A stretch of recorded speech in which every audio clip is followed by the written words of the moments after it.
Aujourd'hui, nous allons parler des plus belles productions lithiques de l'homme préhistorique. Depuis que l'homme a commencé à tailler la pierre il y a 3,3 millions d'années, il a cherché à obtenir des outils efficaces, ergonomiques, mais également les plus belles formes extraites des plus beaux matériaux. Au Paléolithique supérieur, les feuilles de laurier solutréennes sont une des premières formes à allier efficacité technique et beauté de l'objet grâce à des retouches extrêmement fines nécessitant la chauffe préalable du matériau. La grande finesse de ces objets permet même de mettre en valeur la translucidité de certains silex.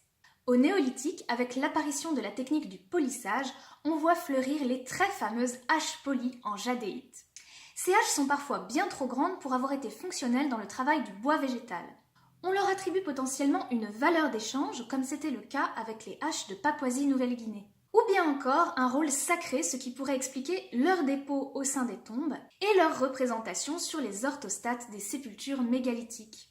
Ces haches polies existaient également en miniature avec des perforations et étaient vouées à être portées en pendentif. D'ailleurs, au néolithique, plusieurs pierres semi-précieuses comme la calaïs ou la varicite ont été employées pour la création de parures et faisaient même l'objet d'un commerce entre le bassin armoricain, le bassin parisien et la Catalogne. Pendant l'âge du fer, le verre se taille une place de choix dans le domaine de la joaillerie. Mais les pierres précieuses et les matériaux fossiles ne se laissent pas abattre et on constate par exemple un commerce important de l'ambre de la Baltique qui va être employé dans la création de bijoux que l'on retrouve bien évidemment dans les sépultures prestigieuses comme sur le site de Domaslo en Pologne ou celui de Renheim en Allemagne.